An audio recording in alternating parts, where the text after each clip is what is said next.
co-creation hub, and we are Africa's leading creative and innovation ecosystem enabler. And what we do is we dedicate ourselves to the acceleration of the application of social capital and technology for Africa's economic prosperity. We are located in four African countries: Nigeria, Rwanda, Kenya, and Namibia.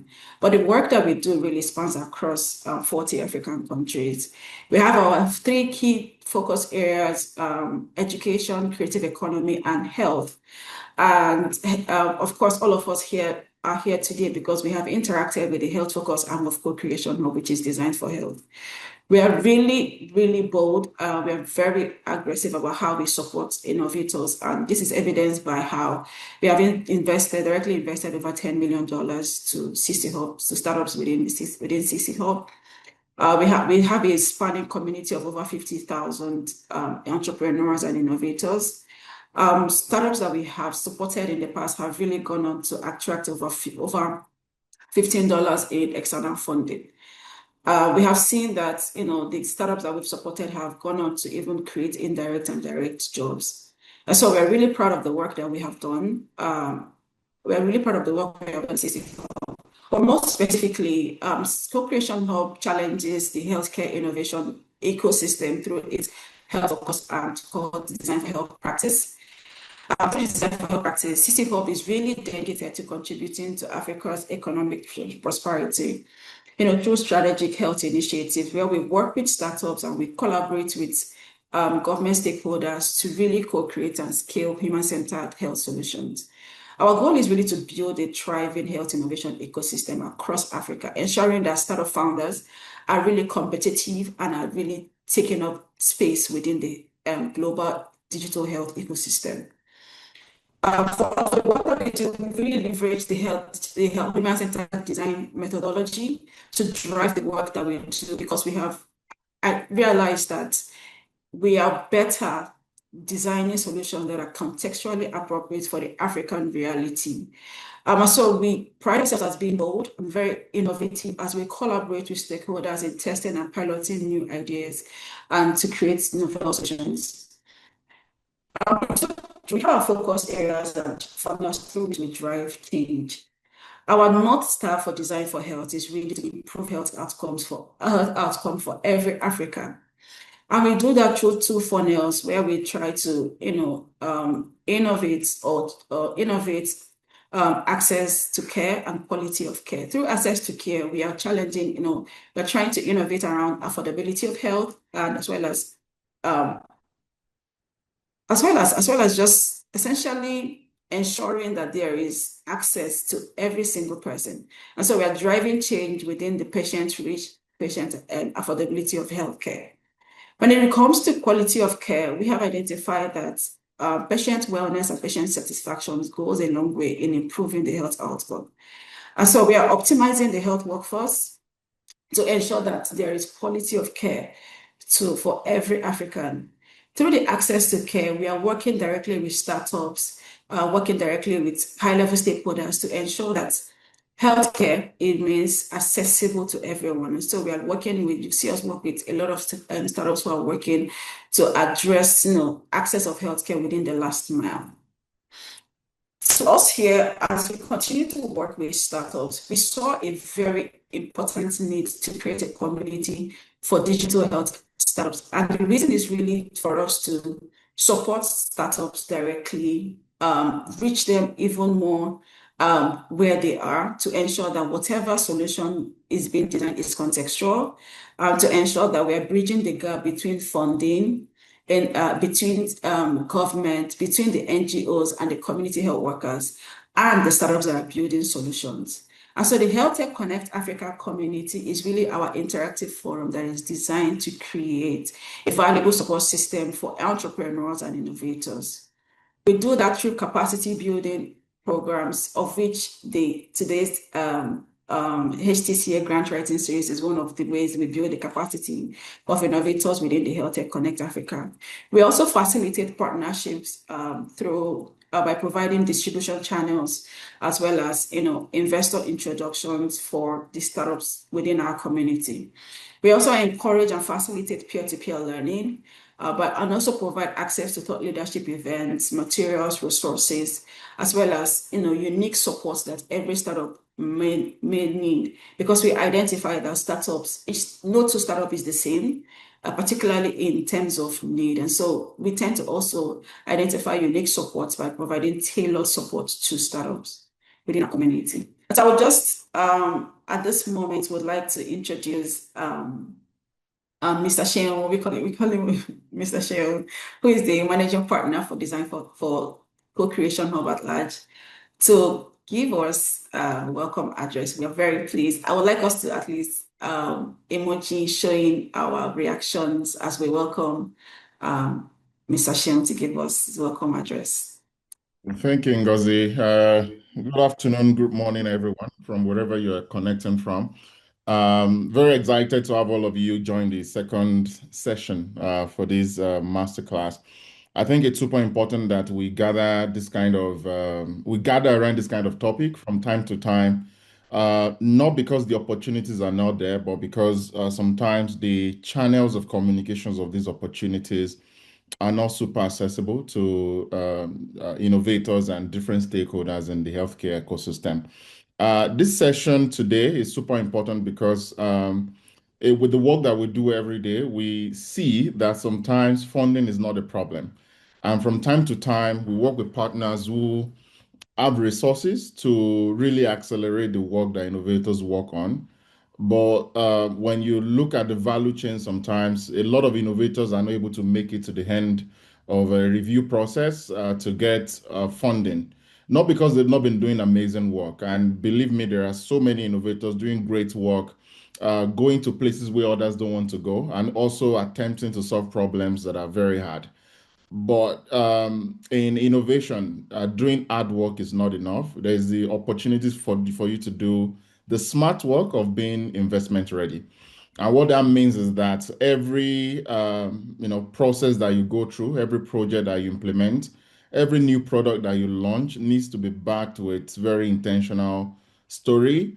Also recording the milestone in numbers, in testimonials as well, but also to pay attention to your operational principles and the different ligaments of your operational process that forms the body of data for your data bank that helps you catch the fancy for you to be very ready when you are assessed by funders, right? So it's super important that we make a balance between the good work, the great work, the hard work that we're doing, and the combining that with the intentionality of making our processes ready by being intentional about putting different stacks of evidence together that helps us win great financial opportunities to push our products, to expand, to scale, but also to invest in research and development to continue to do the great work that we do. So I'm super excited about this session, and we have a very great expert that is dedicated to speaking to us today. So I want us to be attentive. I want us to ask as much questions as possible. I want us to engage. And the reason why it's a master class is because we want us to hear from an expert, but also somebody that can speak our language, that also connects to our context, right? And I'm looking forward to the Q&A sessions as well, because I believe we have different contexts, we have different roadblocks and challenges we faced as innovators, as program directors, as project managers in healthcare, that borders on finance, that borders on grants, and that borders on opportunity hunting. And it's super important that we have this conversation today. So I wish you great engagement. And I know we have a power pack session from the facilitator today. Thank you very much. Back to you, Ngozi. Thank you so much, Mr. Sheon, for that. Thank you so much.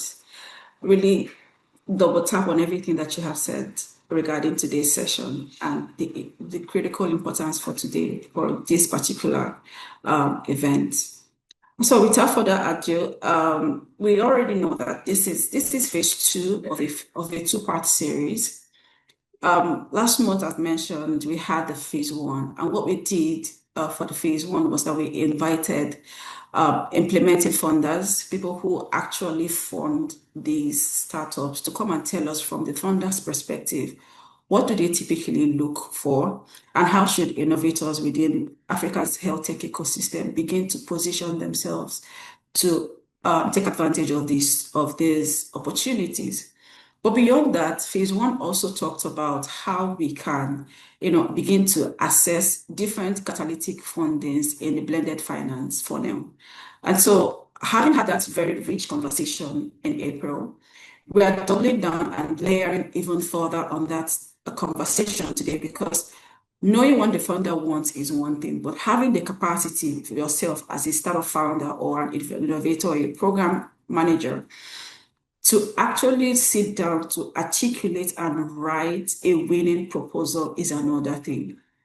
And so for today's conversation, we did intentionally look out for a startup founder who is within the African context, who has actually done this work and has been successful, to come and tell us from as startup to startup, innovator to innovator, this is the truth about how you should write your proposal for a winning, to begin to leverage these catalytic fundings that are available to you as an African startup founder. And so, without wasting much time, I would like to invite Ikechukwu to take up his session.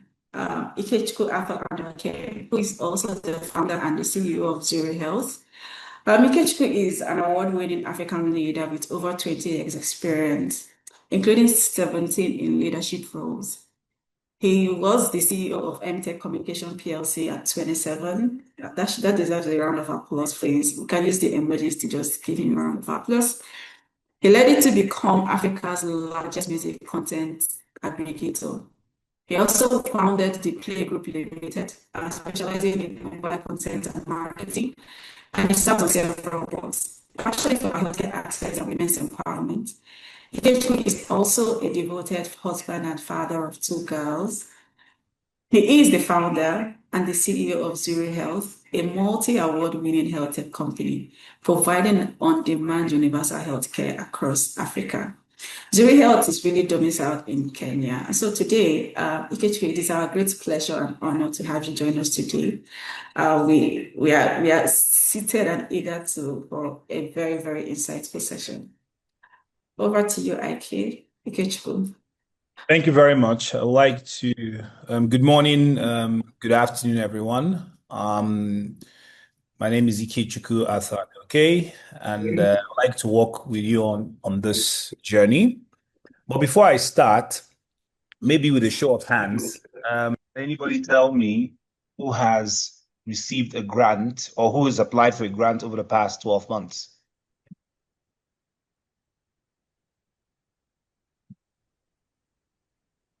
You've applied for a grant, okay?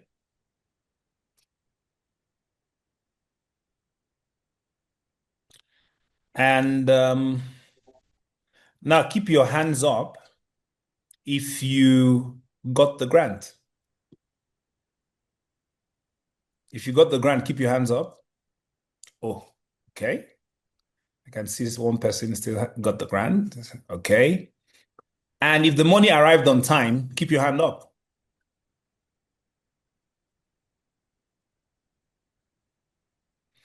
And finally, Marita, did the grant do for your company what you envisioned it would do? Are you there, Marita?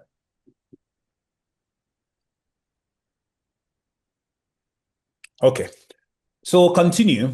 So, like I did, my name is Ikechukwu Athan, okay, and whatever I'm going to share with you today is literally my experience in looking at alternative source of funding, grants being one of them. And it's about what to do to get it right, and if you get it wrong, what it could cost you. So what are grants? Now, a lot of us from thinks grants are, grants are free money. It's free money. No, it's not a free money. It's a strategic instrument. And I've, taken some time to explain what grants are and what they are not.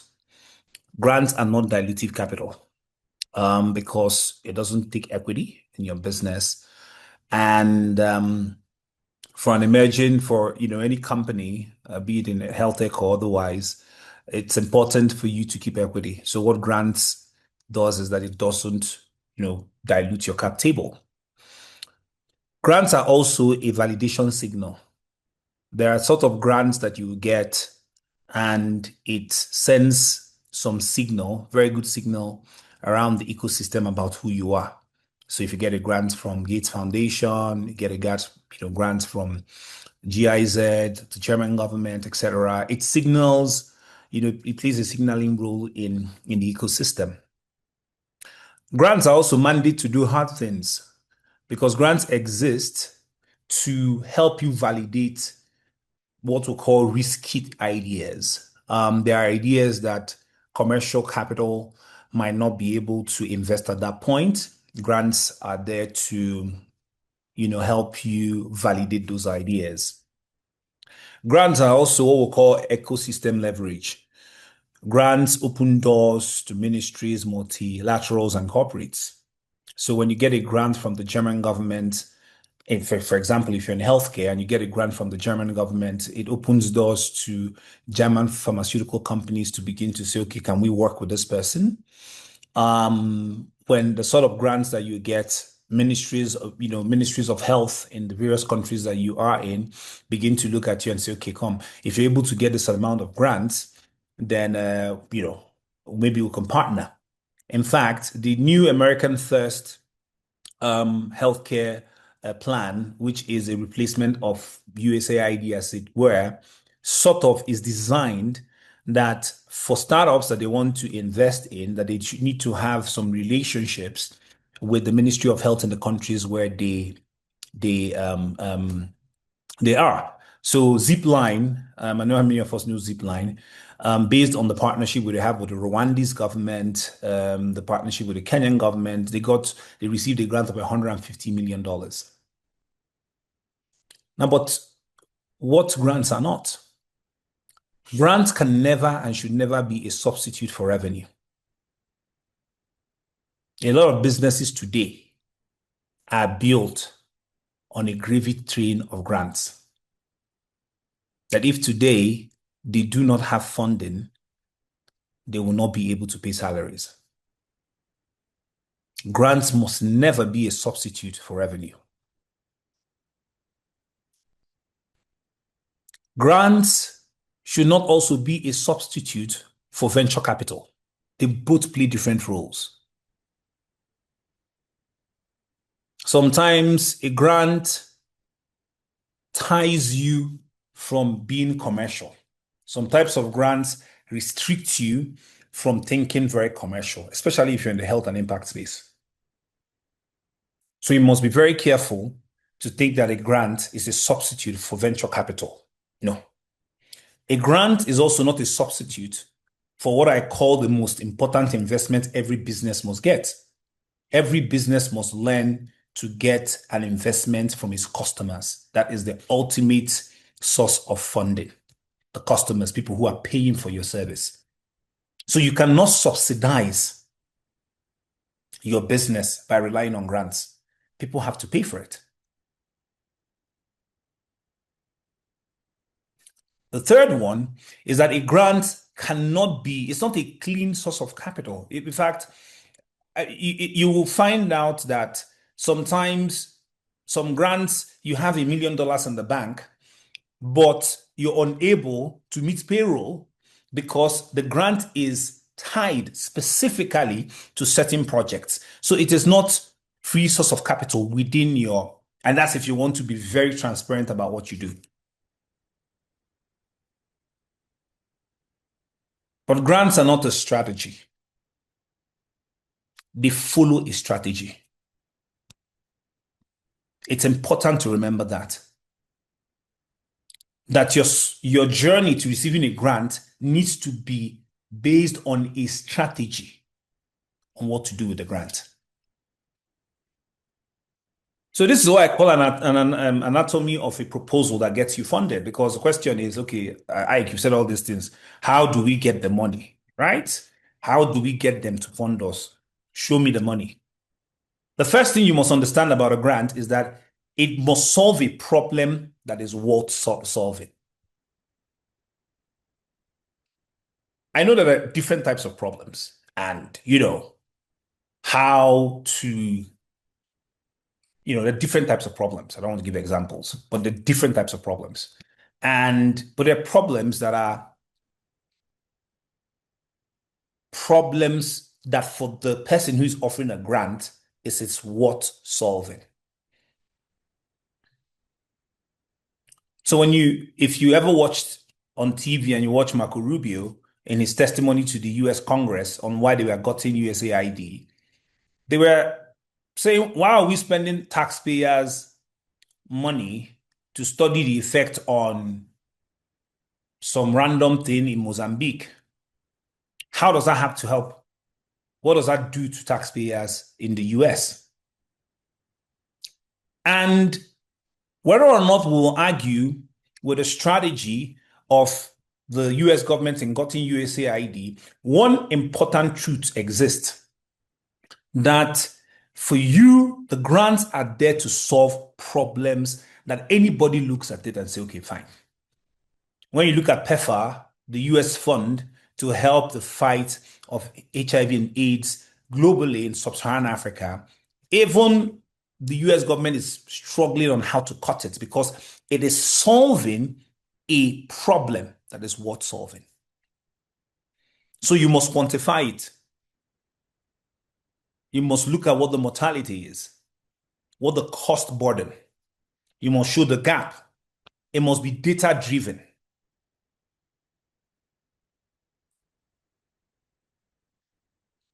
But it's important for you to say, why am I the person who can solve the problem? Why am I suited to solve the problem? Because you should show existing traction. I want to give Gozie money because I believe that Gozie has shown by what he has done that he is the right person to solve this problem. So I'm an investor in health tech. So you can imagine if I'm writing a grant today and say I want to solve the problem of irrigation in Ebonyi State, where I come from. How? How am I the person to solve the problem in irrigation? What have I ever done that shows that I understand what agriculture is? So this is very critical. Theory of change. You must learn to be able to design the theory of change. What are you solving? What activities are you going to do to solve the problem? What is the impact? And how do you measure? Then you must budget. And I put it the budget that breathes, because part of the challenge is that sometimes when we want to write for grants and we want to show that we are fiscally conservative, we're not going to be wasting money, you do a budget that your CFO will be crying every night. Like, what have I put myself into? Because you've promised that you are going to do a health outreach for 5,000 people and you're going to spend $500 just because you want to show that you are very affordable and you can do it. And it can do it. You need to be able to build, and the funders know this. They measure, they validate. They actually wonder, is it true that you will pay a doctor $20 to come and do an evaluation or spend hours looking at people in underserved communities? They know that no doctor will do it. It doesn't even cover their transport.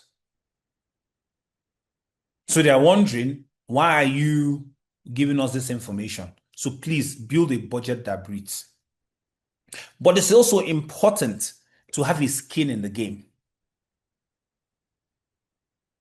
Because the person who is funding you wants to know, am I just giving you this money, or what are you putting? You might not put money, but what is your square equity? What are you sacrificing to get this to happen? What am I doing? But there needs to be teams and governance. Who are the people responsible? I've written grants where they've written back to me and said, the person who you said is your CFO, we've gone to their LinkedIn, the person has not said anything about that they work at Zurich Health. Yes. You need to name who is responsible for this. You need to be transparent enough to say, I want a CFO. I don't have the money to hire a full-time CFO, so I'm using a fractional CFO. This is who the CFO is. They want to know. And also, you must have a concept of monitoring and evaluation. Because what do you measure against? Okay, I've set these targets. How do you measure? What are the learnings? Because funders want proof. This is what I call the anatomy of a proposal that gets funded. When you design a proposal that has a problem worth solving, if you design a proposal that shows that I am the real person to solve this problem because I have been able to do this, or I am passionate about this, if there's a theory of change that shows these are the activities, these are the things I will do to get me here, and this is the outcome. If it's packaged with a budget that makes sense, and it has people who have responsibility over it, and most importantly, it is measured and evaluated, you will most likely get that funded. But I'm telling you from examples, because I'm going to tell you about a couple of fundings that I've received. So in 2022, Zurich Health got funding or applied for a grant from KFW DEG Impulse. They used to be called Develop PP, but now they're called DEG Impulse, part of the KFW, a German donor. And we pitched for the non-dilutive capital of 100,000 euros because we wanted to be able to test. We're doing an SMS to a doctor service in Kenya and Nigeria. We wanted to scale that SMS to a doctor service to Zambia and other markets. So we put a pilot. This is what we're going to do. This is how we're going to do it. We've done it in Kenya, and explained why this was important. And we got a grant of $100,000. Now, part of the process is that if you're done with that year, that based on the reports, you could qualify for another full-on investment of $100,000. But we did so well that they said, you know what, we'll give you $200,000 because we need to further what you've gone. But there were things that we did. The first one was, sorry, 1 minute. We designed with the funder and we did not retrofit after the fact. Now, I'll explain to you what this means. Sometimes, just because we want, we're looking for who will give us money, right? So you see somebody that says, I'm in climate, you're in health tech. You come and say, okay, how do I tie climate to health tech? How do I turn this thing in a way that I'll say you get, savings of X carbon this? And you don't understand climate. You don't understand climate tech. You don't understand clean tech. So because you want that fund, you try and twist your business model away from what you're supposed to be doing in order to qualify for this. Sometimes you might be lucky. Sometimes it becomes a challenge.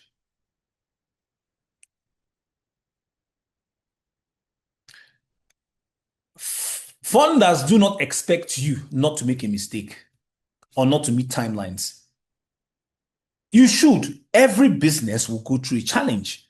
So sometimes we think that when you don't say what is happening, when you don't say what your challenges are, when you don't say what your issues are, that they will say, there's no point. If you come and tell me everything is good, I'll be worried. Why is everything good? How is it possible for everything to be good? Everything is not good. I need to know that something is not working. And how are you fixing them? Right? Because if everything was good, then why do you need my money? Why do you need me to fund you? Right? So radical transparency on failure is very important.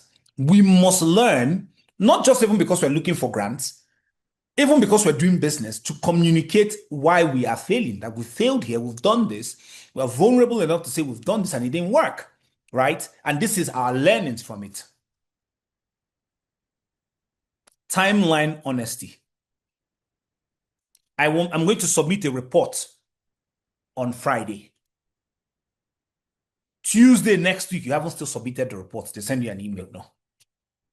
If you're going to submit a report on Friday, and by Thursday, you know that that report is not ready, be honest. Hi, I was expecting to submit this report on Friday, but because of 1, 2, 3, 4, 5 reasons, I will request an extension for 4 more days or 1 more week to be able to put together the report. Nobody faults that.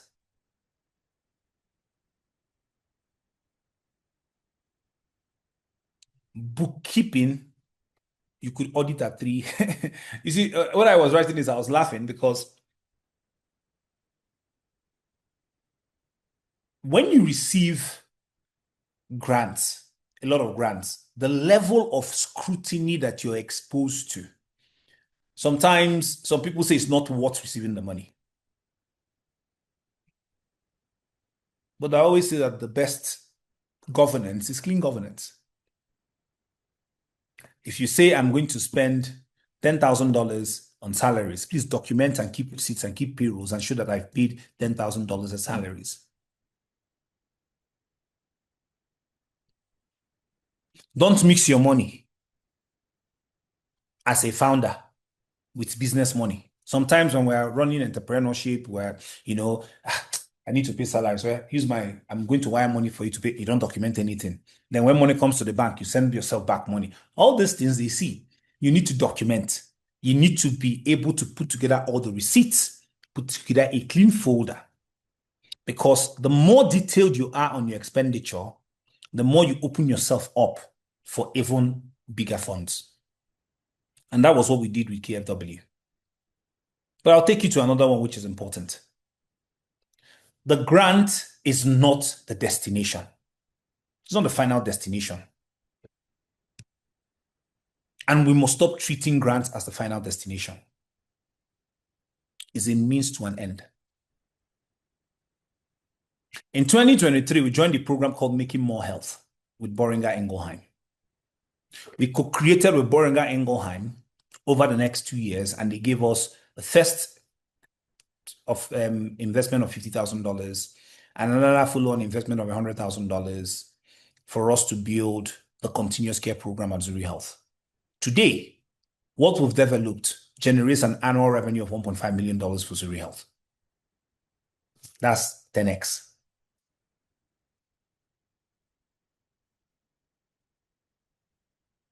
A grant should not be treated as co-funding capital. No.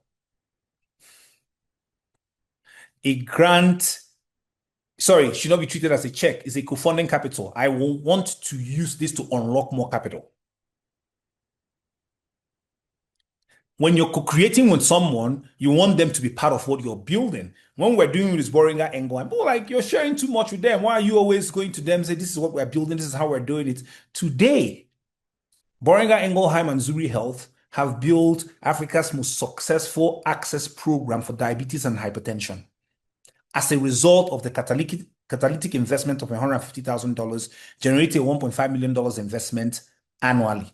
That is when you co-create and build. But I must say that every single grant you receive should be engineered towards getting you towards a path to profitability from day one. Because some people become very good at getting grants, that all they do is write grants. They hire grant writers, they get every single grant, but they have not built a business that is designed towards the path of profitability.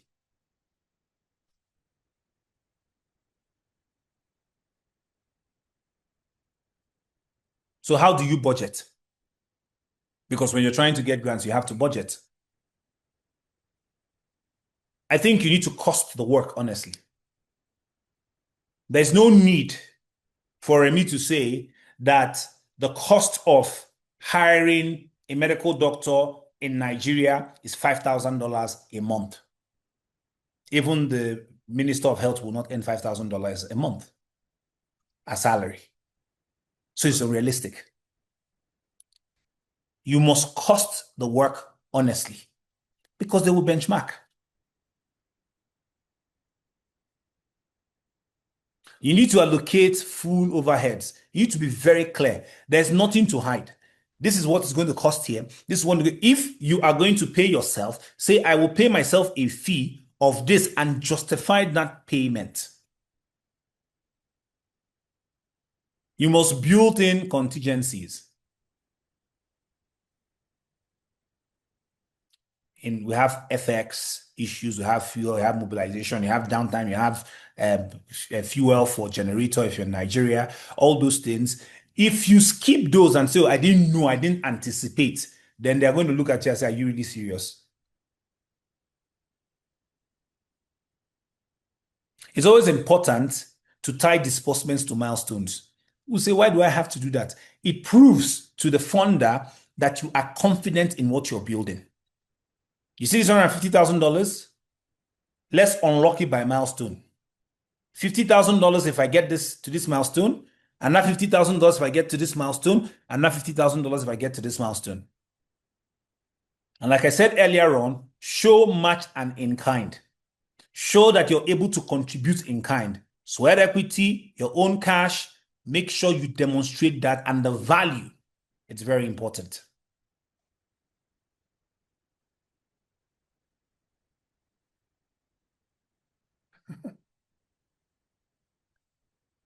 Storytelling. It's important to be able to put out your impact stories.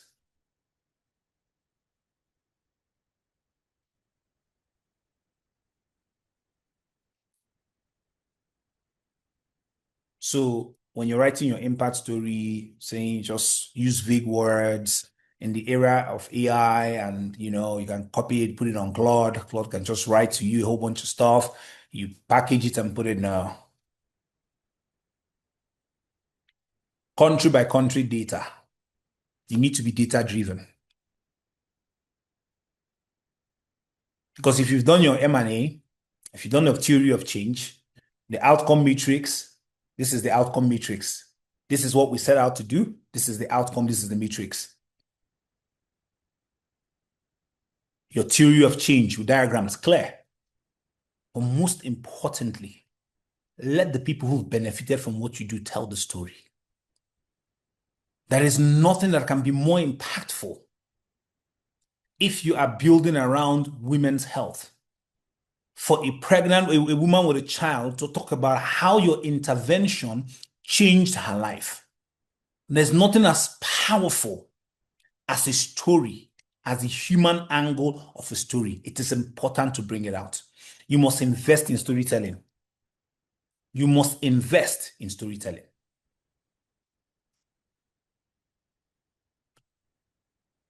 But, we've talked about the good things about grants, and I must tell you, some grants destroy companies. I have seen great companies, very good companies, killed as a result of focusing on just grants. Mission drift. You're good at writing grants. You have a great grant writer. Your co-founder is an expert. You know how to package. Fantastic. You start chasing grants. That's all you do. You stop thinking of how do I build this product? How do I get funding? Because I always say the best funding is not what you get from grants. The best funding is not what you get from VCs. The most important funding you must always receive is funding from your customers, the people who use the service and who pay for it.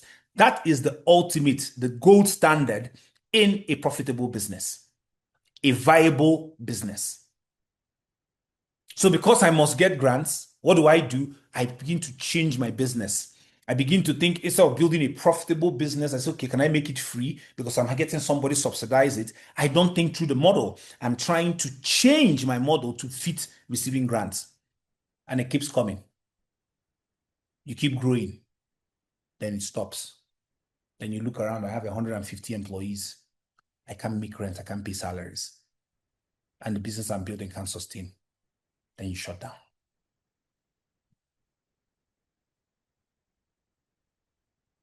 Some grants, the reporting that you have to do on the grants will require your entire finance team and project team to work nonstop for 1 week. Then how else are you going to do anything in the company? Think of it, I'm a 10-man team, right? And the sort of reports that they want, the sort of analysis that they want, the sort of auditing process that they want, 4 of your 10-man team will be engaged in it, including yourself. That's operational drag. You don't need that. There's something I call the toxic revenue mix. If other revenue, which is grants, features on your P&L and is 40% of your revenue, you're not a viable business. My threshold is that there's no reason that 40% of your revenue should be other revenue, which is grants. It tells a negative story about your business. Any venture capital or funder or bank that sees this will worry about how you can be able to sustain your business if the grants do not. Then there's the restricted spend trap, which is your focus on raising just grants. You know you have a payroll of, let's say, $10,000 to meet anymore every month, but you have $100,000, and that $100,000 you can't spend it. You can't spend it because it is tied specific to different outcomes, and salary is not one of them. So you're seeing you being auctioned, and the auctioneer is telling landlord is going to lock up your office, but you have money in the bank that you can't use. And when you decide to use it, you fall into what they call reputational risk, where your name is circulated. You've been blacklisted because you're not transparent. And what happens in the ecosystem? Because the community is very small, your name goes round. Nobody can trust you. VCs won't give you money. Other companies won't fund you. Then the stakeholders, the ecosystem can't trust you. These are 5 ways that grants destroy good businesses. So how have I navigated this? 5 lessons I've learned. It's not every grant that you should take. You have to filter ruthlessly. There needs to be a strategic fit. I've turned down a grant of $5 million. And, they thought I was crazy. My cover thought I was crazy. Is everything okay with you? I said, but if I receive this grant of $5 million, fundamentally, what we are building as Real Health will change. And that's not a belief, That's not our belief. And we're proven right, because while we didn't receive the grant, our business has grown, become profitable multiple times, scaled into 9 countries, and we didn't have to get that grant.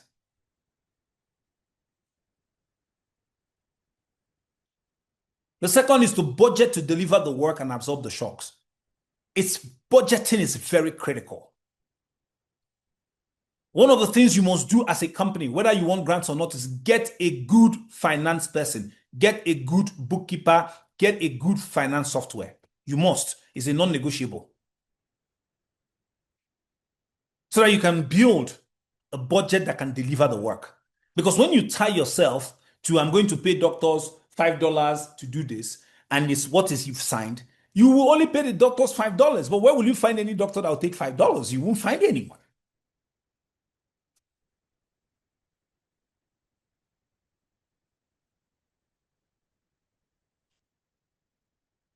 So before I will try to hide problems from funders, no. Problems, make it very clear. This is what I'm trying to build. This is a risk I see. This is what the challenges could be. This is how I intend to address them. And if I have a problem and I'm unable to address them, this is what I need to do.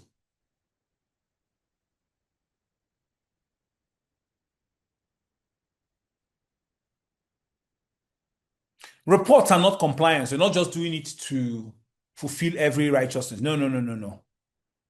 The way and manner you put together a report, the sort of clarity that you put to it, the care, the detailing, prepares you for your next check. And there are grants that have moved from just being grants to becoming investment. Because Boehringer Ingelheim did not just stop at the $150,000 a day. They invested $1 million in Zuri Health. This is moving from I'm giving you catalytic capital from grants to saying, hey, I want to invest in this particular business because I have seen what you are doing.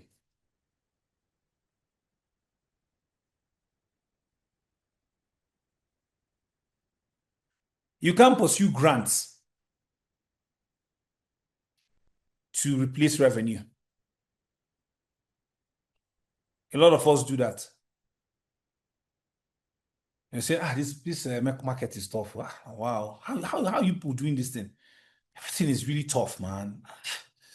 It's okay. Let me write a grant. At least if I get 2 grants, 80K, 160K, then my P&L will look good. My board will be very happy with me. Nah. Every grant should be tied to a clear path to profitability, no exceptions.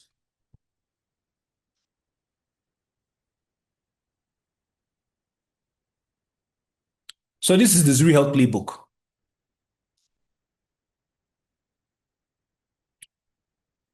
If this grant disappears tomorrow, would we still build this thing? You must ask yourself that question.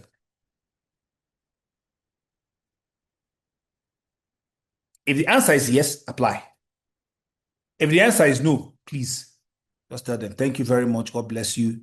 I appreciate you, and move.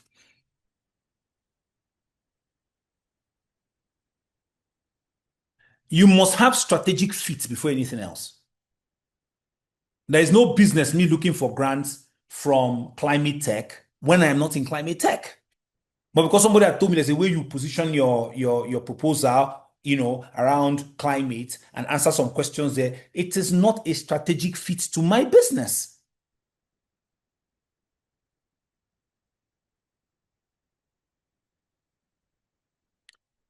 You need to have the mixed discipline.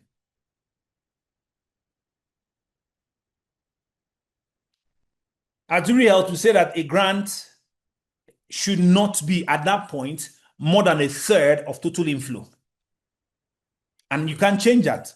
You can even reduce to 10%, to 5%, not more than 1/3 as a growing business.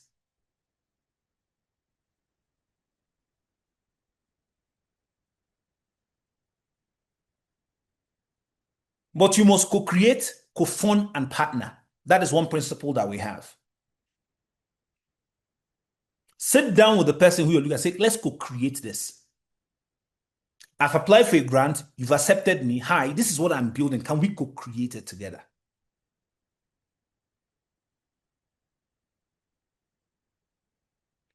You must, I will not treat monitoring and evaluation as a product. You need to understand the concept of monitoring and evaluation. It must be at the core of everything you do. Not just if you're looking for a grant as a business, because you must also validate, what have I promised? What am I delivering? So the next time you go into an application, I want you to remember that the person who is sitting down receiving this grant is tired. The person has so many other applications to review. So write for a tired reader. Don't be complex. Simple. Don't make the deck so large, so big. Don't overload it with information. Nobody has time. If I look at the first 2 slides and I'm not able to connect, and I'm done with it. And it can be the best proposal in the world.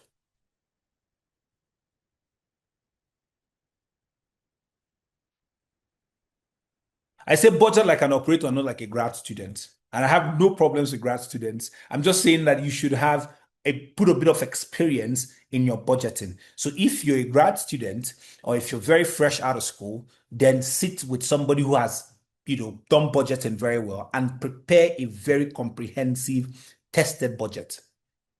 And most importantly, if a grant does not shorten your pathway to profitability, I'm not sure you should be doing it, because a grant should be a pathway to your profitability. It is not the destination. It is a means to the destination. Thank you very much, and I'm open to questions.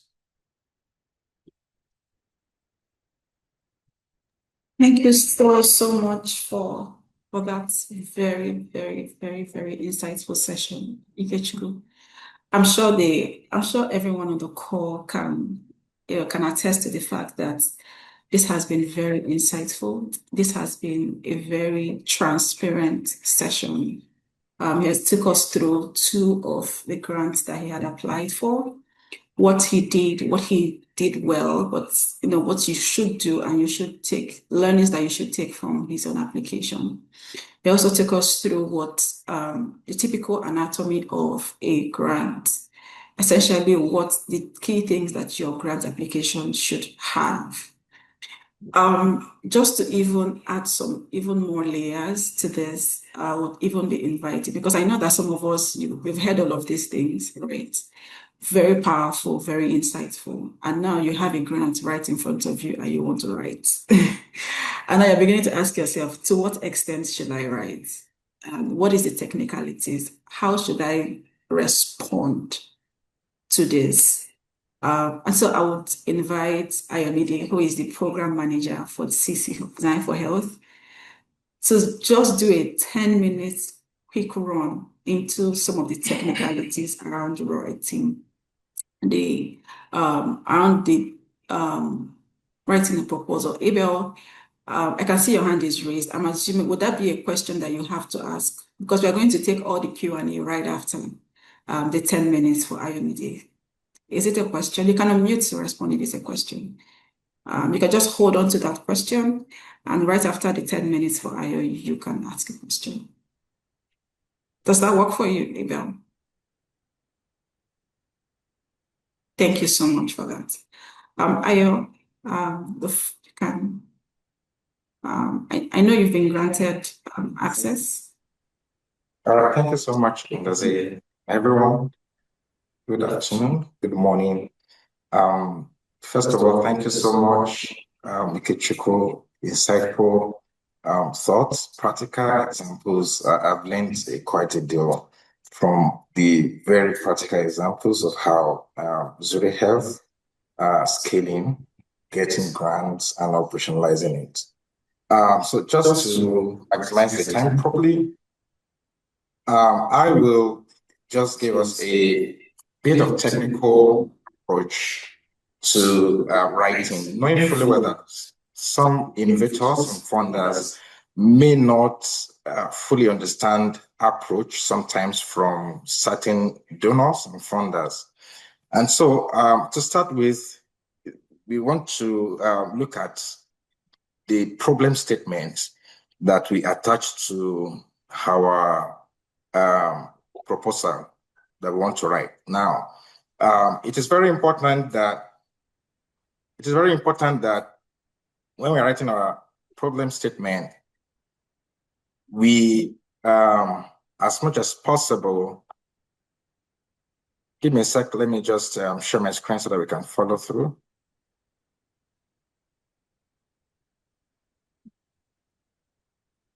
While we're doing that, please remember to use the chat box to drop your questions. We're going to have a Q&A in morning, because I know you have a lot of questions.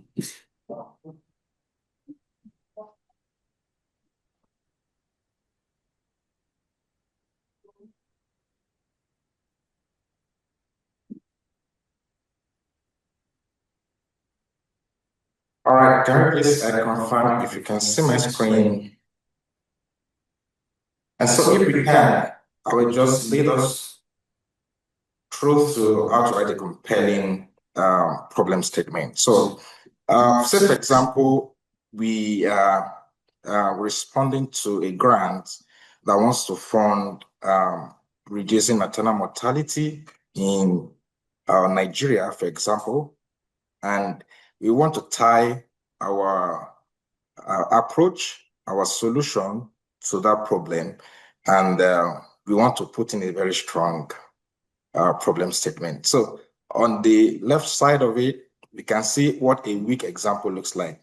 And I also want us to remember when we're writing problem statements, the 4D framework is always very important, very, very key. And that is the data that you embed in the problem statement, the depth of the problem to show that you understand what the root cause of the problem is, and you're not just talking on the surface, and the disparity.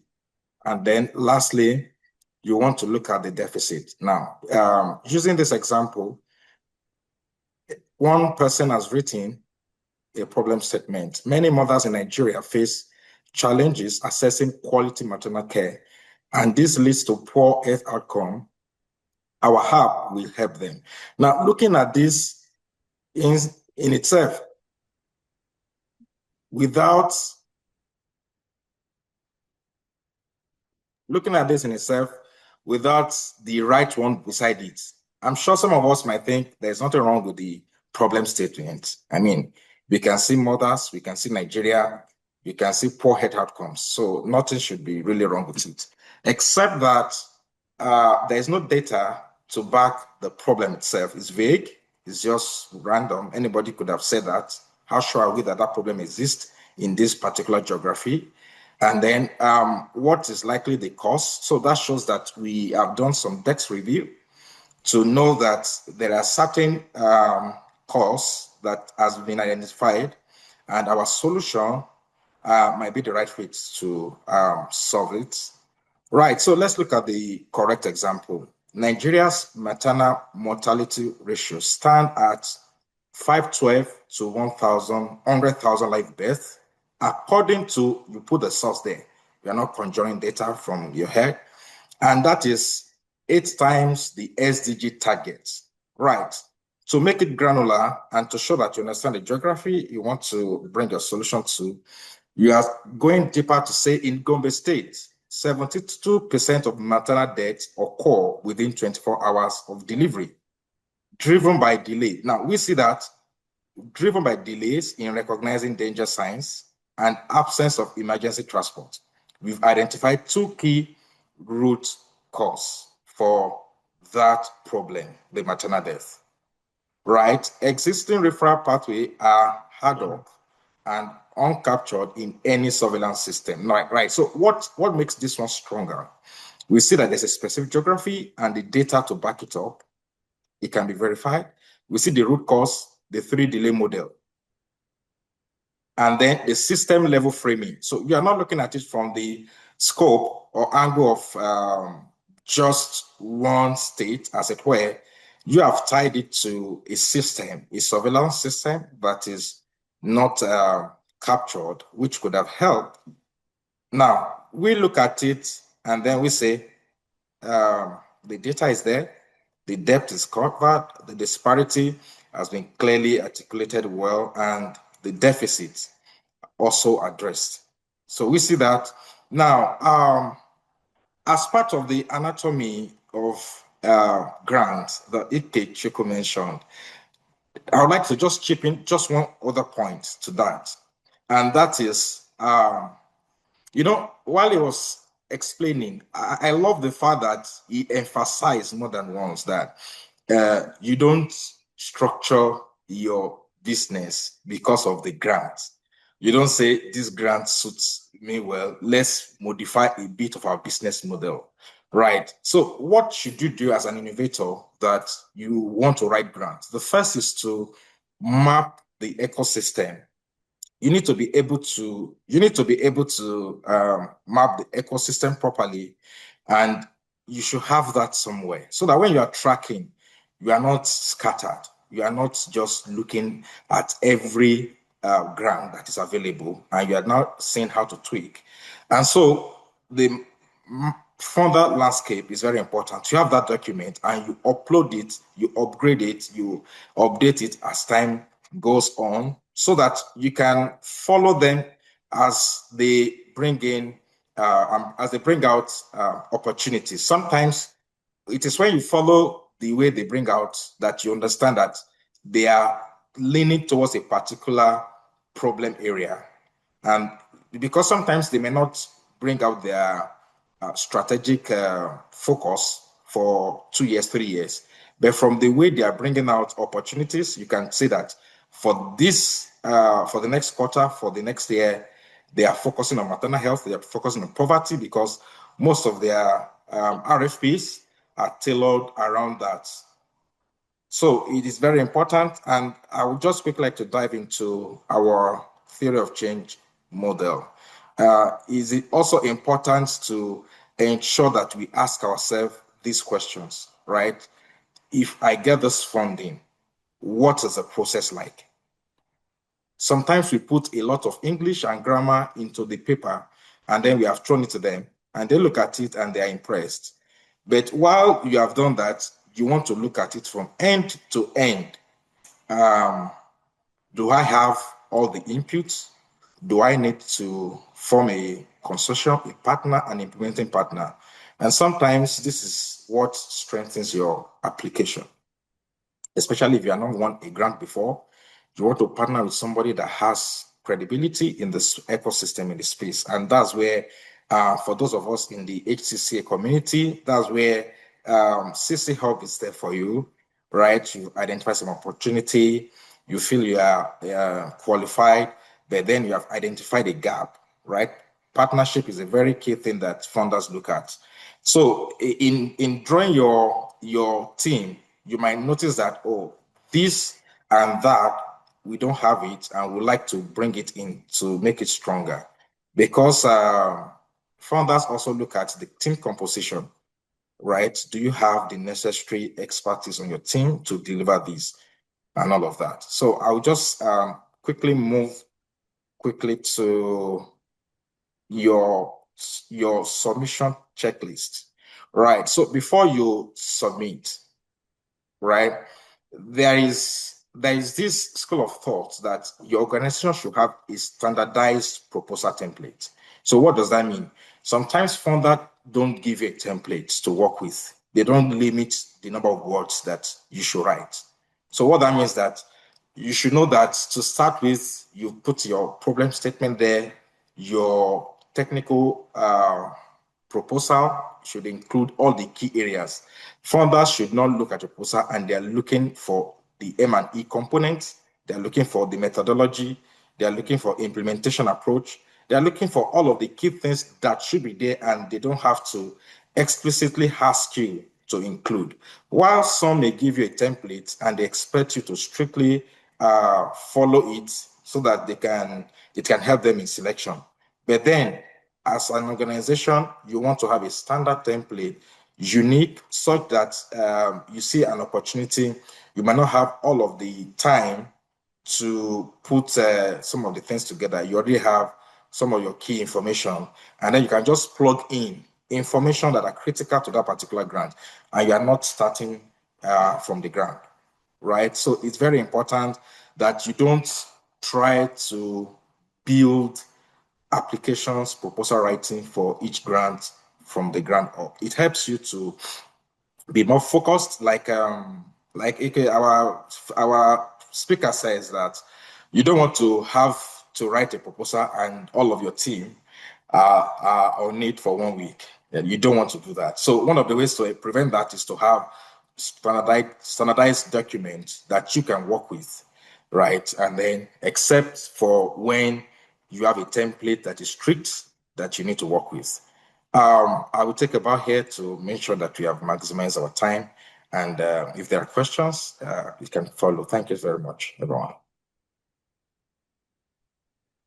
Thank you so much for that, Ayomide. That was really was such a good time to everything that has been said so far. This is the part where you begin to, put down your questions for us to take a question. But before we do that, before we take the questions, would like to share my screen so that we can take our final assessment. The same link that was shared previously, I like to think that this is the right one. Please use the same link to take the baseline assessment. As you're articulating and putting together your question to ask, kindly use the link in the chat box to take the end line assessment. Remember, this is the end line. You're clicking on the end line assessments, essentially responding to the same question, but now with what you've heard today, you're going to try to respond, to look at those questions again and respond well. While you're doing that, please begin to drop your question in the chat so that we can take it, so we can take them. We only have about 5 minutes for this.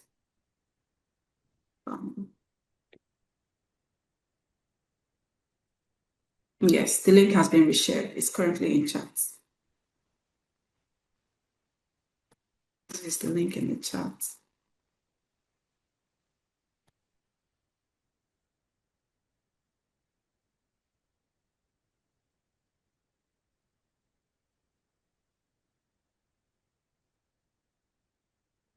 Okay.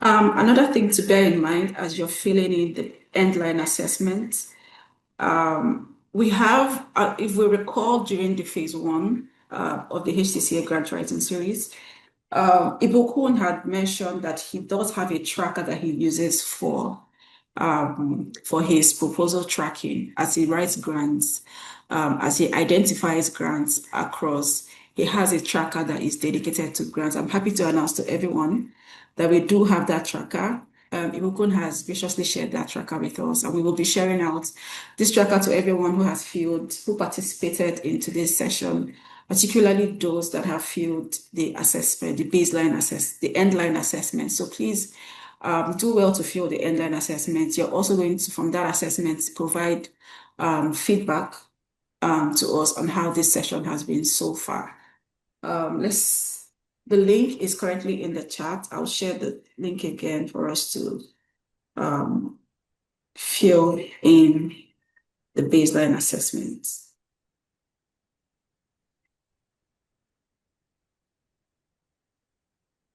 Sorry, the end line assessment.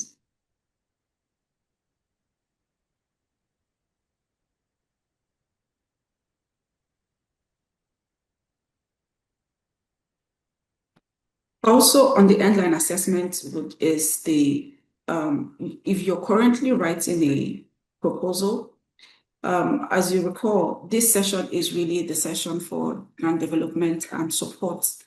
If you're currently responding to a proposal, kindly indicate that you are doing so and indicate the submission deadline. During Ayo's session, he mentioned that the HTCA platform is here to support you as you develop your proposals. One of the things that we are very passionate about for the HTCA, the innovators within the HTCA, is to ensure that you are competitive. Both your solution, you have a competitive solution or product, as well as you're writing robust proposals and you're taking up available funding that will allow you to build your solution and iterate your solution. And so we are here to even partner with you. We're aligned with your proposal writing. I have mentioned that if you've identified gaps within your company or your startup, and you're looking to have a stronger partner or a consortium member, you can reach out to us to support in that process as well. And so it's important that if you're currently responding to a proposal, you indicate that you're responding to a proposal and the submission deadline for that proposal.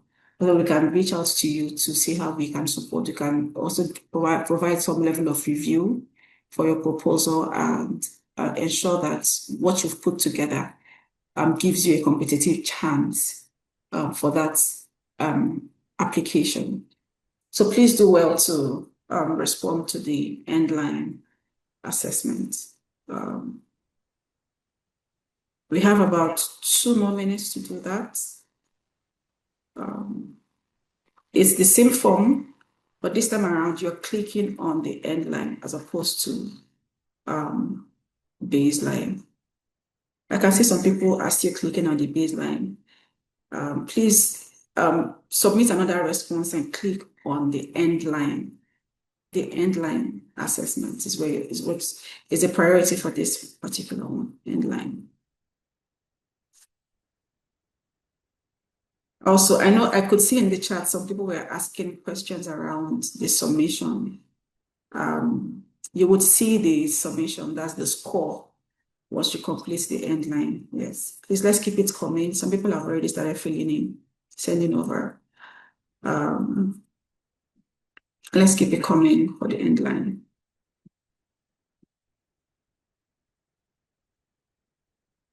For those who have indicated that they are currently submitting, that they are currently responding to a proposal, please, it is important that you keep that proposal handy to the extent that you have written it, because we may be reaching out to you to have a look at that proposal, to just review the proposal. Please know that the responsibility to ensure that you're within timeline, to ensure that what you've written is good, and you're responding accurately and identifying the right proposal for your startup stays with you. You are responsible for that. What we are providing you with is like a review support.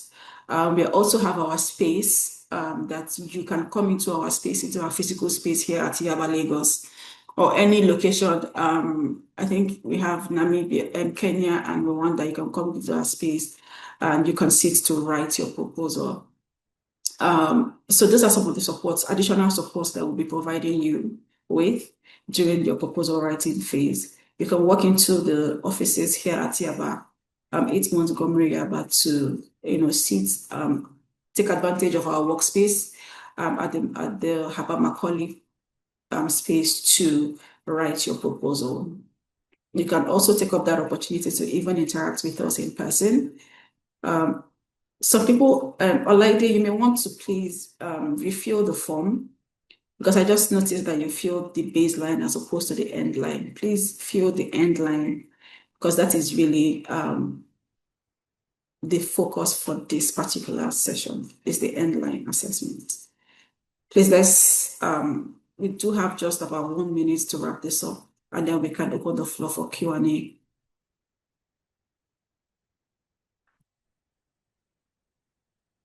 Please also do not leave after the Q&A, because right after the Q&A session, we are going to be taking our group photograph. I'm very sure that you want to have a memory of the fact that you were part of today's session. I can see also in chat, some people are asking for the recording. The recording of both the phase 1 and the phase 2 will be shared across to everybody. We're going to make it available on our YouTube channel so that everyone can always go back to it to watch. But please, would send that over, send the link when that is ready. We'll send the link over to everyone who attended this session. And also, this is also another reason why you should fill the endline assessment, because we're going to be using that as well to send over the recordings for this session. So do ensure to fill the baseline assessment form.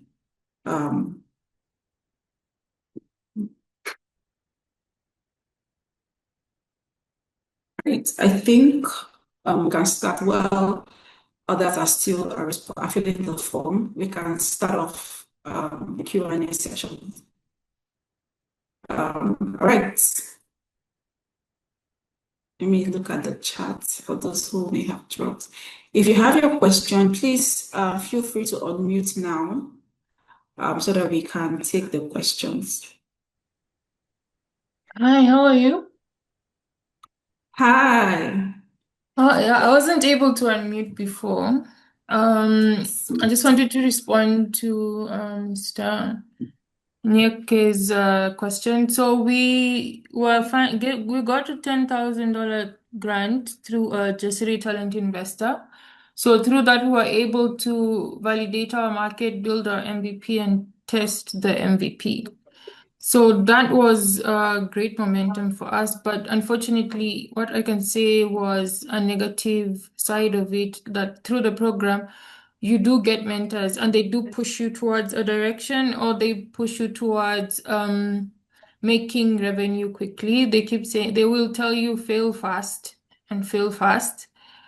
So for us, the one thing that it didn't, I think I can say backfired on us was when we were going to check if we needed licensing. We were told we were lifestyle, we didn't need license. So we went on, not really looking deeply into what else was there. But now when we connected with the Ministry of Health, when they were talking about piloting our platform through the 47 counties, they realized we have not done a clinical validation and we're not medical, we don't have a medical license. So now we're trying to raise grant funding for that. Yeah. Thank you very much for the transparency and for sharing. I would mention this, that in every business that you're building, there are two pillars that you must always build around: compliance and financial compliance. So if you're in healthcare, if you're innovating around healthcare and you are looking at seeking funding, you must ensure that the basics are covered. You're registered from a regulation point of view, that the regulation is, you might not have 100% regulation, but you must have some level of regulation. Now, the second very important thing is, because there's two things you mentioned. They say fail fast and push towards profitability. I don't argue with push towards profit. I don't argue with both. And I'll tell you why. Because the ultimate, or the most, I would say the most certain trajectory for a startup is to fail, right? So it is important to fail. It's important to learn from the failings. And the lesson from what you've just explained today is that as you continue to build, you will tell every other builder, focus on compliance. So the lesson, the $10,000 lesson for you is focusing on compliance, in healthcare compliance, if you're building in healthcare. But that a path to profitability is very critical, that you must always have an eye to profitability. I would say that any investor that tells me to work faster towards, or any grant, tells me to work faster towards profitability, I will want to listen to them, because it is very critical in growing a sustainable business. And that finally, that when you say 47 counties, I assume you're in Kenya. So which means that if you're in Kenya, happy to have coffee to talk about what are the challenges you faced, and if there is any way we can be of support to help you navigate that, just from the learnings of what we've done. I've seen Abel has a question here, and Abel says, my question is centered around organizational types, especially for nonprofit and government agencies. How can we address the issue of diversification of funding, ensuring that grant is not the only source of income for nonprofits? I think that very beautiful question, because what we currently see is that a lot of people think that if I'm a non-for-profit, that I have to depend on grants. No, you don't have to just depend on grants. You have to build in sustainability in your nonprofit. So what am I trying to solve? How can I, in the things I'm trying to solve, generate revenue that keeps me solving that problem, even if I do not make a profit?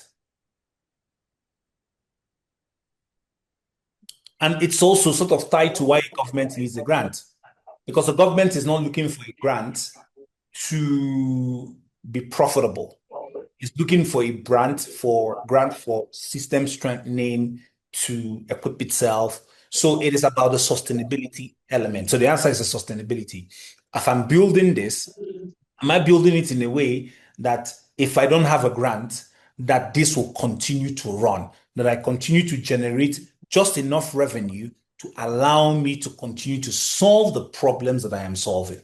And that is the missing point for a lot of NGOs.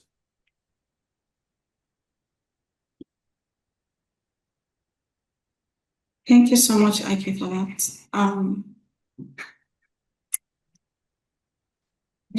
Please feel free to unmute and ask your other question. While we're waiting for someone, I have a question of my own. So we have a mixed crowd here, and I have a sense that there may be somebody who is just an idea stage, who is looking to, respond to a proposal, and they don't have an impact story to tell yet. They don't have like a budget in quotes to tell. So how would you advise somebody who is just in an idea stage to respond to an RFP that is tailored to maybe like an idea stage style? Yeah, very good question. I think there are different opportunities for different stages of business. There are some grants that are available for people who have just ideas, who haven't validated their ideas, and the grant is for you to validate the idea. Now, you are not expected to have an impact story because impact story comes from the work that you've done. So, for example, if Zuri Health is applying for a grant from Gates Foundation in women's health, then we have impact stories to tell in terms of what we've done around women's health. But for an idea stage business, the focus is really on, am I the right person to solve this? How do I understand this? And what is it about me, about my passion, maybe about my experience that shows that I'm the person who can build this? So I think that is the focus on that. Then as for budgeting, you can always find an expert who can help you, look at what you need to put together. So always find one. Yeah, I agree with that. Thank you so much. Any more questions? Please unmute and ask Hi, away. good afternoon. Good afternoon. Okay, my name is Anne. I'm the founder of Lavender Care. We are a postpartum care organization. We're building the digital infrastructure for postpartum care. It's been an amazing session, by the way. I thoroughly learned a lot. So my question is, in trying to, in moving towards, a sustainable business or building a sustainable business, I always say that the grants are good, but I want my business to be self-sufficient. And then the grants are, just allow us to grow faster. But I want to build a business that is self-sufficient. So is it best to focus on B2C? So the way we're building Lavender Care, it's solves or serves both the B2B clients and as well as the B2C. So in your experience, what customer segments or customer types do you think that we should focus on to be able to, generate revenue faster and long term? And Thank you secondly, very much. I'm in Kenya, but can we have an e-coffee session? Sure. If you're in Kenya, happy to also have a coffee session. I think guys at CC Hub can make it happen. I think that's a very good question, and it's not just a question about grants. It's more a question about market positioning, and I'll say that the answer is B2B2C. And I'm very excited that you're thinking in that direction because the challenge with a lot of startups today is that they're focusing on building a B2C play. You simply don't have the money. You simply don't have the trust equity to be able to convince, reach millions of people, thousands of people to convince them to buy your product. So the idea of the strategic move that helps, that is why we've scaled to 9 countries and probably one of the few profitable healthcare companies on the continent today, is the B2B2C, where we partner with people who have aggregated customers and through them reach their customers. And that is a very, very important thing to do. So I always say B2B2C. So if you're building something around postpartum and mothers, so how do you partner with insurance companies? How do you partner with OBGYNs? How do you partner with, chamas, SACCOs, pregnant women's group? How do you partner with those communities to be able to reach them? And that is an easier way to be able to reach your target market than putting a big billboard on your center and saying, "Hey, I'm this company and this is what I'm offering."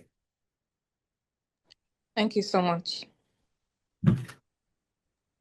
Thank you so much, Anne, for that question. I think you can take the question Q&A a bit further by in addition to introducing your name, if you are able to, it would be nice to turn on your camera so that, I mean, Ikechukwu has his camera on. I'm sure he would like to see a face to the voice that is asking the question. So if you can, just turn on your video. But if you cannot, that's fine as well. You can still just unmute yourself and ask your question. Introduce yourself, the name of your brand. So please go ahead if you have one. Unmute yourself and ask a question.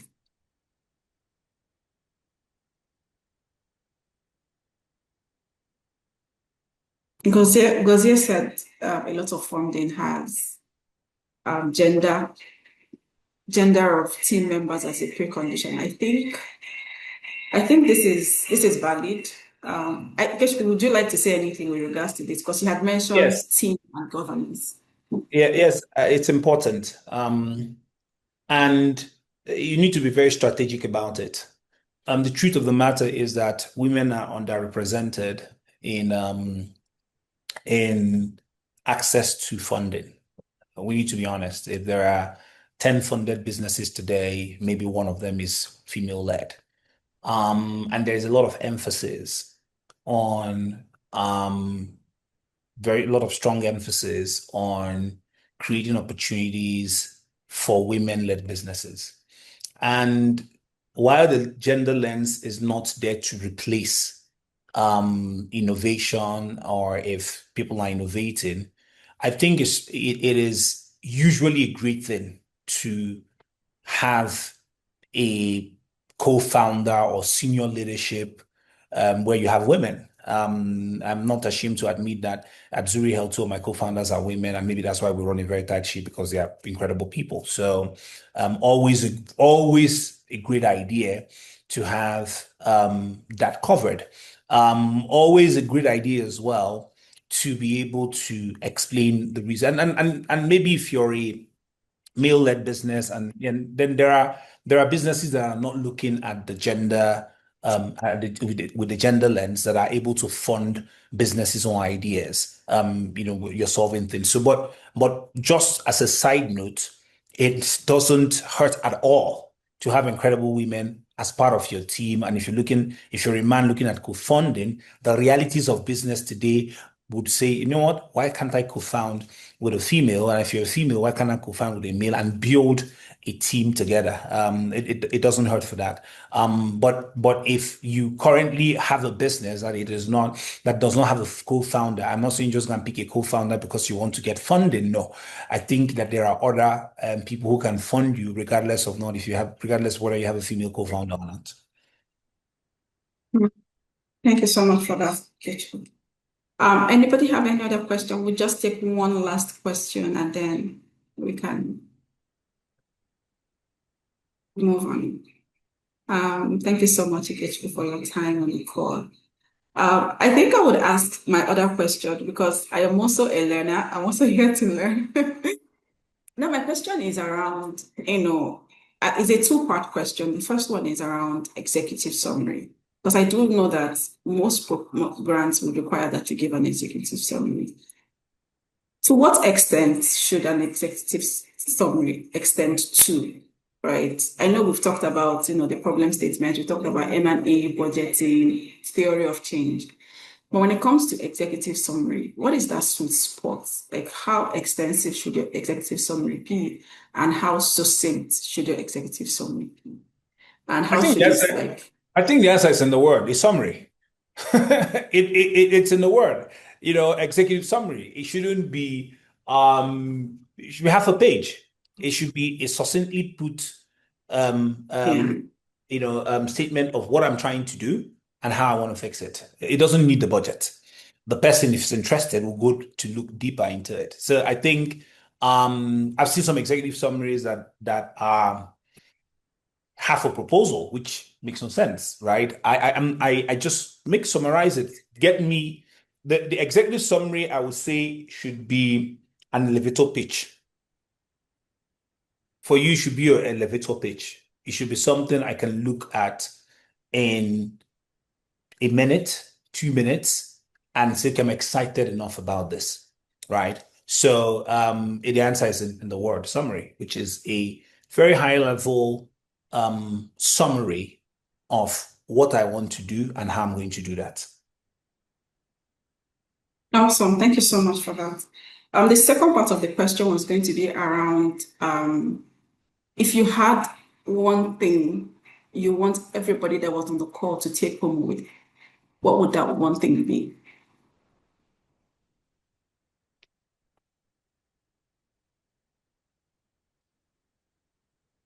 Do not build a business that is tied to grants only. Build a business that grants can help you accelerate you towards profitability. A lot of very fantastic companies today are grant dependent, that if funding pulls, they are not able to continue. A lot of them are in health tech today. Build a business that a grant is a catalytic capital towards profitability and not your destination. If there's anything you pick today, just pick that. Thank you so much for that. That was very double tap. Double tap on that.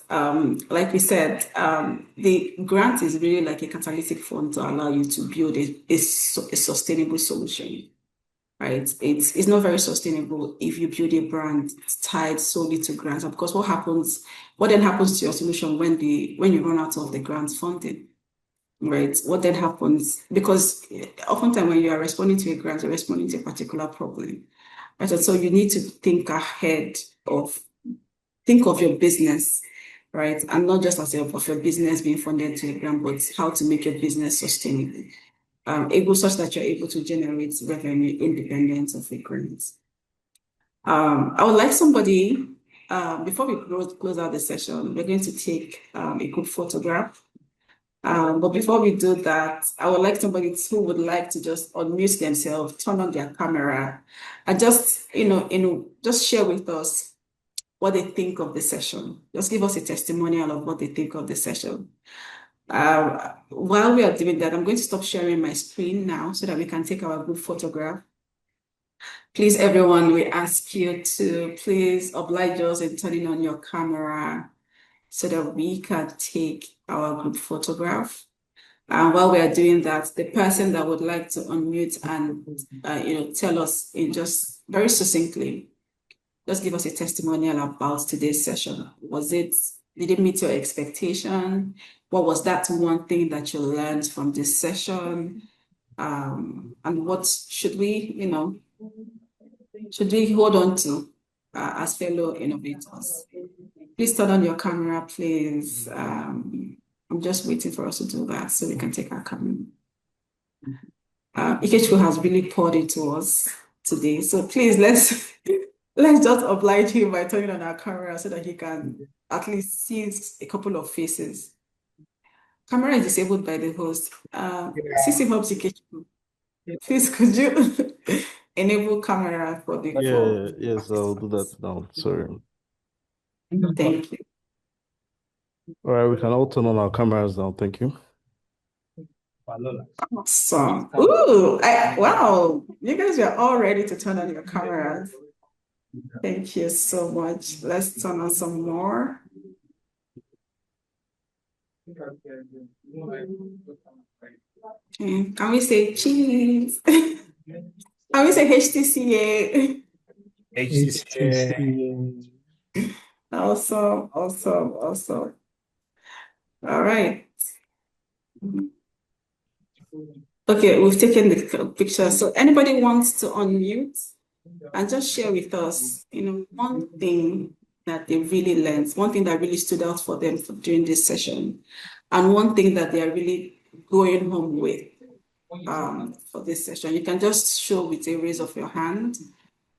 Just raise up your hand and I would call you. I have a lady.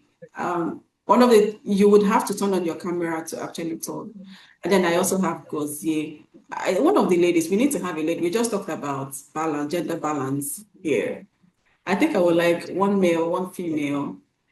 I see Itoha. I see just men. Okay, okay, good. All right, we're going to start with Olaide. So we're going to go Olaide. Please, no other person should put up their hands. We already have like 5 people, and that's enough. So we'll go Olaide, Gozie, Fortune, Itohan, Anne, and Jane. So Olaide, you have the floor. Turn on your camera. You actually have to turn on your camera and speak. Thank you.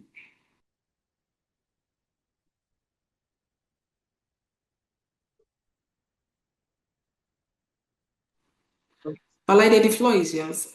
If you're not ready now, we can move on to Gozie. Gozie, please. Okay, good afternoon, everyone.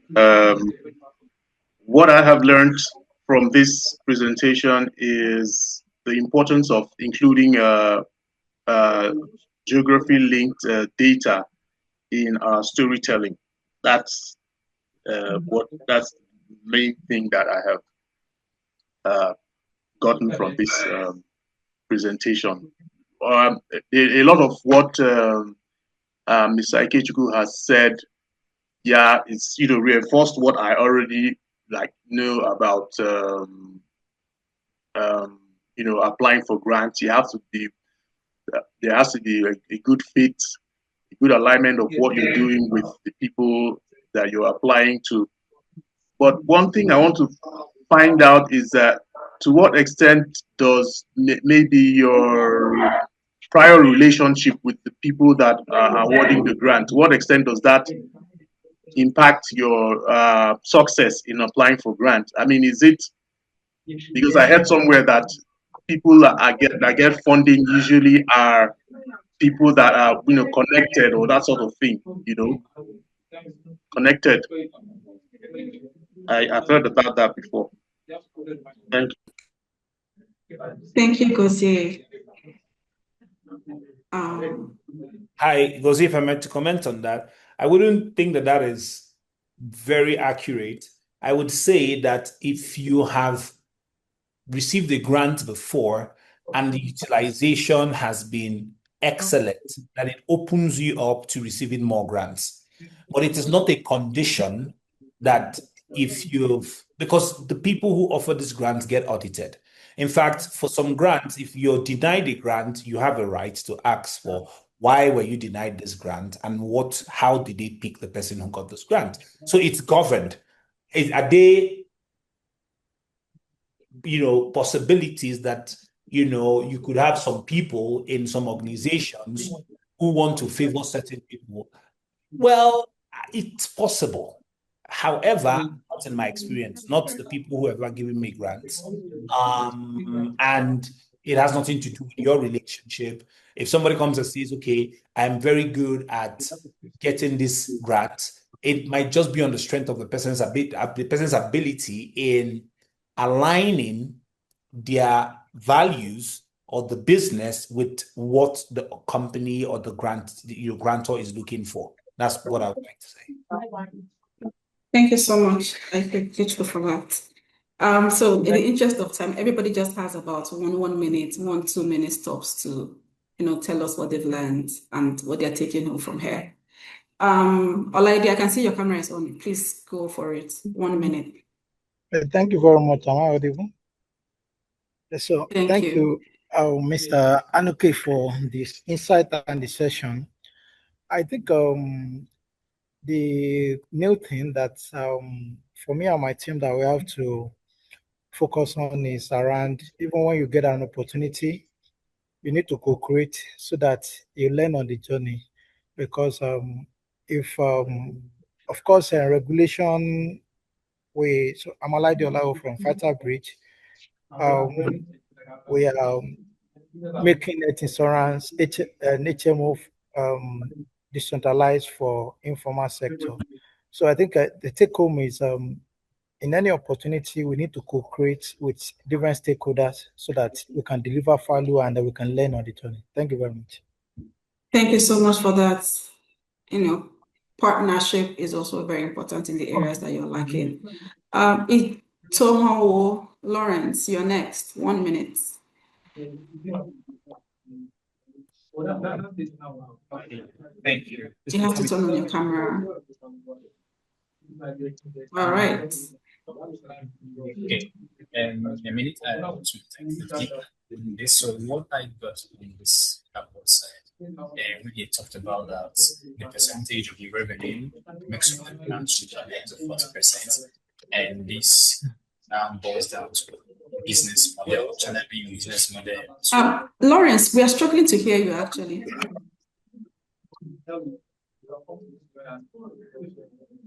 Okay, confirm you can hear me now. Yes. Yes, we can hear you now. Sorry for that. So I know he spoke about the percentage, that a percentage of your revenue that makes up the grant, which makes up the grant, should not be up to 40%. And I really love that because it will help in developing a business model that is revenue based in terms of shifting it away from grants, and grants should just be maybe kind of a backup capital to strengthen the business in generating more revenue. And he also spoke around compliance, which I believe most funders have made priority, and I am also channeled towards that. So thank you for stressing more on compliance and in terms of strengthening revenue generation aspects. Thank you. Thank you for that, Lawrence. Lawrence, just add as well that the 40% revenue mix rule is not just for grants. No business item should contribute more than 35% contribution margin to your bottom line. So as you're building, thinking of revenue diversification, so grants reduce significantly, but as you're building other things, just always know that nothing should contribute more than 35% because it becomes a risk for the business. Thank you very much, Ketchko. It was supposed to be Anne's turn, but I can see that she has put down her hand. So Jane, please go. Thank you very much. Can you hear me? Yes, I can hear you. Awesome. Thank you. Yeah, I think unfortunately I wasn't able to join from the very beginning, but at the points where I was able to join, I found the sessions very interesting. And for me, my take home is actually one of the last words from the presenter, and that is that we should not build a business that is tied to grants only, but build that business which a grant stands more or less like a catalytic fund to help the capital for the business to grow towards profitability. And I think this is very germane if you consider the traditional development sector, which is where I come from, where NGOs depend mainly on grants that come from external funders. Recent realities that has done on NGOs is the fact that priorities are changing, funding are dwindling, so people need to begin to look at other options. So for us, that is a key learning for me. And I think if we are able to build our business with sustainability at the back of our mind from the very beginning, some of the mistakes which bigger organizations currently face will be avoided. And thank you so much. I think this was a very awesome session. Thank you. Thank you so much for that, Jane. Really, really heartwarming to hear that you found value. I think the last person is Foma. You're up. Remember, you're turning on your camera.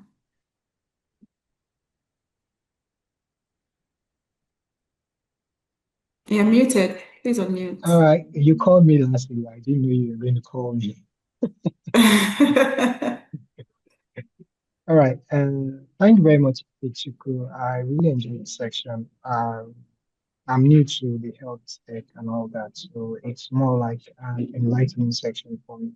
I kind of appreciate all of that has been shared today. I also thank the other guy that talked about the data, the debt, the gap, and all that, and it's really enlightening. I just appreciate what you guys are doing, and I hope moving forward I'll be able to fit in perfectly into the health. Thank you very much. Thank you. Thank you so much for that. Thank you so much for that, Foma. So we're going to the last bit of the session. Just to reiterate some key points that were mentioned earlier.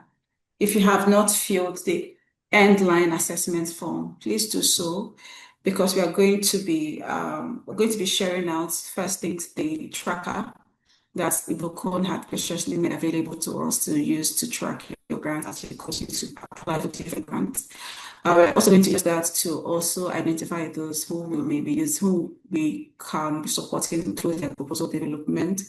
Those who are currently writing proposals should please indicate the deadline for their proposal as well as, what proposal that they're writing. We're also going to be using that as well to send over recordings for this session. So these are like really good reasons why you should fill out the end line assessment. Of course, before filling the end line assessment, you would have filled participated in the baseline assessment. So if you're yet to do either, do the baseline, then followed by the end line assessment. So we're using that to measure, your knowledge and the input and the, value of today's session. If you're here and you have not yet joined the HTCA community, please just to join the HTCA community. We'll be having a lot more of sessions like this and innovation support to startups. One of the key things that we do through the HTCA is to provide innovation support to different startups within that community. So if you want to access, a platform that brings you closer to co-founders, co-innovators, brings you closer to, direct support or partnerships with relevant stakeholders that your business needs for scale, do well to join the HTCA community. We are also, as far as this grant development support is concerned, we will be prioritizing members of the HTCA community. And so if you have filled the end line and the baseline assessment form and you're not yet a member of the HTCA community, it is important that you fill out the form to join the HTCA community, because those are the people that we will be prioritizing. And those are the people that we would be giving follow-on support for their proposal development. We have a space here at I talk about Macaulay, where we have our workspace that you can come to take advantage of.